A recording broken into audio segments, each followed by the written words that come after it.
venture behind the lens, and step across the boundaries of conventional narratives. Today, we invite you to bear witness to the powerful, transformative moments that redefined everything we thought we knew. My name is Tavian Holloway. I am the mayor of Caldwell County. Yeah, and I'm Queen Elizabeth. How does that sound? I want your badge numbers, both of you. ICE agent Ruben Cashar had spent 9 years on the job, building a reputation that had nothing to do with justice and everything to do with intimidation. A man who used his badge the way some men use a fist, casually, repeatedly, and without apology. When he pulled over a quiet black man on Route 7 outside Callaway County that Tuesday afternoon, he didn't see a citizen, he didn't see a taxpayer, he didn't even see a human being deserving of basic dignity. He saw a target, and he moved toward that car with the slow, deliberate confidence of someone who had never once been made to answer for anything. He leaned into that window with a smirk already forming, asked questions that had no business being asked during a routine traffic stop, and when the man behind the wheel remained calm and gave nothing away, Cashar took that silence as an invitation to push harder, to go further, to say things that no man with a badge and a conscience should ever say on the side of a public road. What Ruben Cashar didn't know, what neither he nor his partner Weston Creel had any way of knowing as they laughed and postured on that gravel shoulder, was that the quietly dressed man sitting with both hands on the wheel of that slate blue Honda Accord was not just anybody. And before this encounter was over, both of their careers would be hanging by a thread they had cut themselves. Before we go further, what city or country are you watching from? Drop it in the comments. We love seeing where you're tuning in from. Here at JPTV. If you believe that no badge should ever be a license to humiliate an innocent man, then hit that like button and subscribe. Because we tell the stories that remind people that power has a way of revealing itself at exactly the right moment.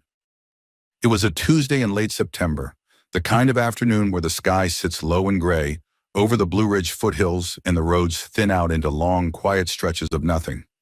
Route 7, just past the Callaway County line, cuts through a corridor of old oak trees and faded road signs. The kind of road where most people drive it through without stopping, and nobody really pays attention to who passes. The nearest town, a small, unincorporated community called Fennec Crossing, sat about 2 miles back. A gas station, a feed store, a diner called Rutha's that had been open since 1987 and still had the same vinyl booths.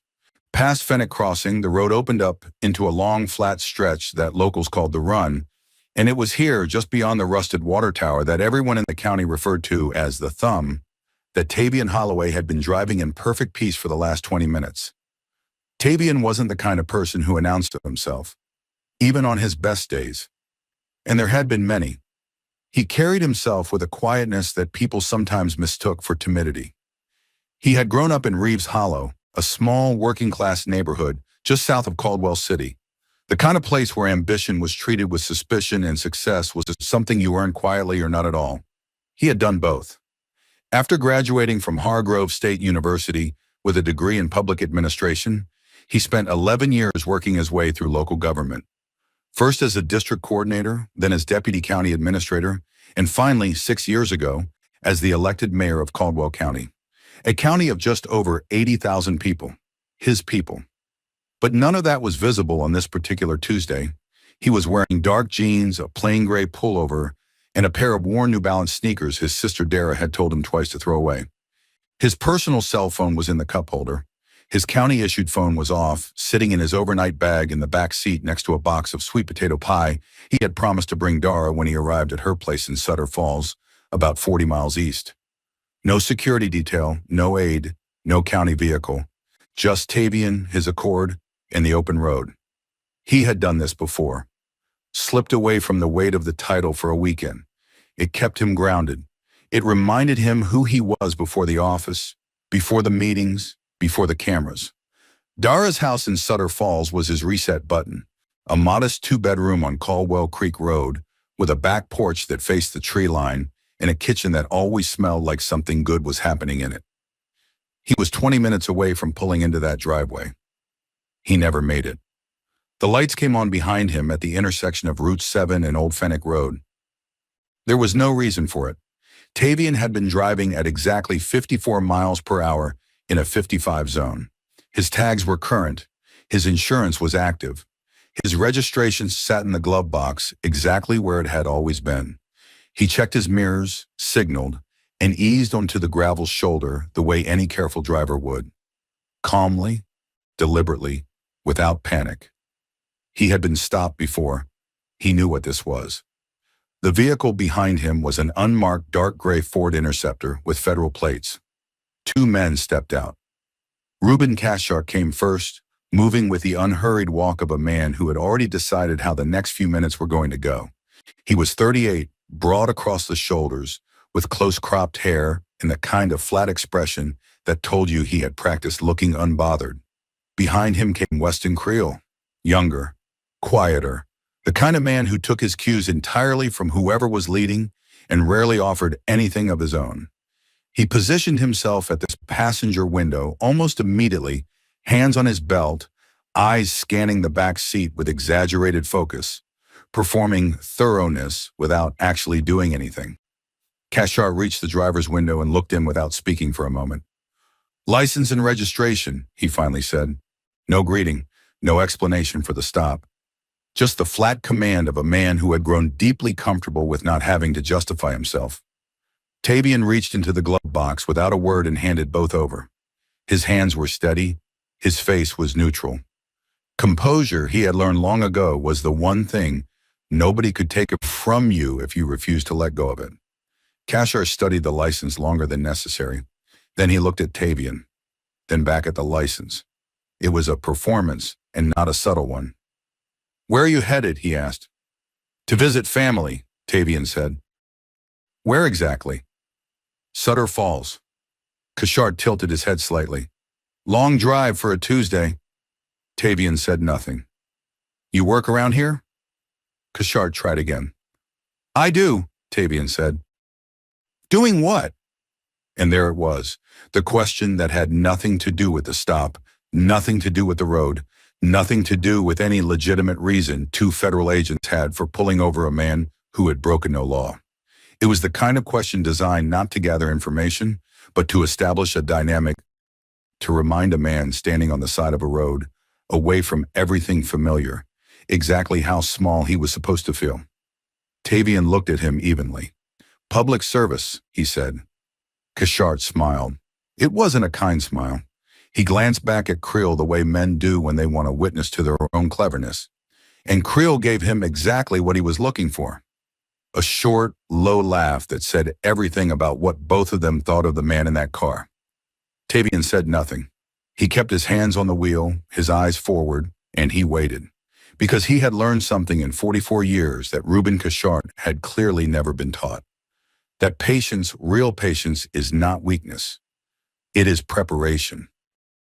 Questions didn't stop. That was the thing about Ruben Kashar.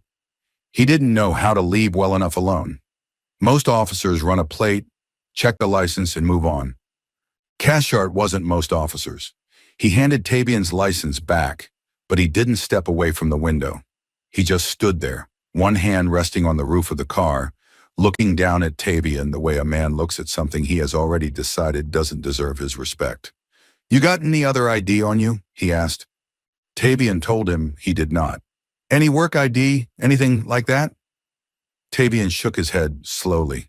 Kashar nodded like the answer confirmed something he had already suspected, though what exactly that was, he didn't say. Weston Creel had now walked around to the back of the car and was studying the trunk like he had a reason to. He didn't. There was nothing to see. The tags were clean, the car was registered, and the only thing in that back seat was an overnight bag and a box of sweet potato pie. But Creel kept looking, kept moving, kept manufacturing the appearance of a search that nobody had any legal grounds to conduct. It was a tactic and not a new one. Make the person feel surrounded. Make them feel watched from every angle. Make the stop feel bigger than it is until the person starts acting like they have something to hide, even when they don't. Tavian watched Creel in his rearview mirror and said nothing. Kashar leaned in slightly. "Where did you say you worked again?" Tavian told him he worked in public service. "Yeah, but where?" Tavian said, "Caldwell County." Cashart repeated it back slowly, like he was tasting the words. Caldwell County. Doing what exactly in Caldwell County? Tavian said he worked in local government. And at that, Cashart pulled back from the window just slightly and looked at his partner with the kind of smile that men share when they think they are the smartest people in a situation. Creel came back around from the rear of the car and folded his arms. Local government, Cashart said out loud, not really to Tavian, just to the air. That could mean a lot of things. Tavian didn't respond. He kept his eyes forward and his breathing steady. But something had shifted in the stop, and he could feel it. What had started as an already questionable traffic stop was now turning into something else entirely. The tone had changed. The questions had stopped being questions and had become a way of telling him something without saying it directly. That they could stand on this road for as long as they wanted, that he wasn't going anywhere until they decided he could, and that there was nothing he could do about it. Cashart asked him to step out of the vehicle. Tavian paused for just a moment, then opened the door and stood on the gravel shoulder. The afternoon air was cool and the road was quiet. No other cars had passed in several minutes. It was just the three of them and the low sound of wind moving through the oak trees along the roadside. Cashart looked him up and down with the slow, deliberate attention of someone trying to make another person feel small through nothing but a stare. You got anything in the car we should know about? Cashart asked. No, Tavian said. You sure about that? I'm sure. Cashart exchanged another look with Creel. Then he started asking about where Tavian had come from that morning, what roads he had taken, whether anyone could confirm where he was going. These were not the questions of a traffic stop. These were interrogation questions, the kind designed to trip a person up, to create inconsistencies where there were none, to build a paper trail around an innocent man simply because they could. Tavian answered each one, calmly, completely, without giving them anything to work with. But inside, the decision was forming. He had been patient. He had been cooperative. He had given these two men every reasonable courtesy, and it had not been enough. It was never going to be enough. So Tavian Holloway straightened his back, looked Reuben Cashart directly in the eye, and decided that the time for staying quiet had passed. Part 3 coming next. The moment Tavian reveals exactly who he is, and the moment Cashart says the words that will cost him everything. Cashart had just finished asking Tavian for the third time whether anyone could confirm his whereabouts that morning, and Tavian had answered him for the third time. Same words, same calm voice, same steady eyes. But this time, instead of waiting for the next question, Tavian spoke first. Not loudly, not with anger, just clearly the way a man speaks when he has made a decision and there is no longer any reason to delay it. I think this has gone far enough, Tavian said. Cashart tilted his head. Excuse me? You pulled me over with no valid reason. You have asked me questions that have nothing to do with a traffic stop. You asked me to step out of my vehicle without cause. And you have been standing on this road for the last 20 minutes trying to find something that is not there. Tavian's voice didn't rise. It didn't need to. So I'm going to tell you who I am. Cashart shifted his weight and folded his arms. The smirk was still on his face, but something behind his eyes had changed slightly. The way a man looks when he is still pretending to be unbothered, but has started paying closer attention than he was a moment ago. My name is Tavian Holloway, he said. I am the mayor of Caldwell County. The road was silent. Even the wind seemed to stop for a second. Creel, who had been leaning against the back of the Accord, stood up straight. Cashart stared at Tavian for a long moment, and then the smirk came back, wider this time, and he turned to look at Creel with a short laugh escaping his throat before he had fully decided to let it out. Yeah, Cashart said, turning back to Tavian, and I'm Queen Elizabeth. How does that sound? Creel laughed. It was the kind of laugh that didn't need much. Just permission, and Cashart had given it freely. The two of them stood there on the gravel shoulder of Route 7, laughing at a man who had just told them the truth, laughing the way people laugh when they are so certain they have the upper hand, that the idea of being wrong hasn't even entered the room yet. Tavian did not laugh. He did not flinch. He reached slowly into the pocket of his gray pullover and pulled out his personal phone. He opened it, pulled up his county profile page on the official Caldwell County government website, and held the screen out toward Cathcart without a word. There was his name, his photo, his title, Mayor, Caldwell County, the same face that was standing on that gravel shoulder in worn New Balance sneakers, holding a phone toward a man who had just compared him to a dead British monarch for the entertainment of his partner. Cathcart looked at the screen. The laughter stopped. Creel stopped too, and the quiet that followed was a completely different kind of quiet than the one before. Tavian put his phone back in his pocket. "I have given you my license. I have answered every question you asked me. I stepped out of my car when you told me to." He looked at Cathcart without blinking. "I want your badge numbers, both of you." Neither man said anything. "Now," Tavian said. It was one word, but the way he said it closed every door in that conversation that Cathcart had thought was still open. The smirk was completely gone.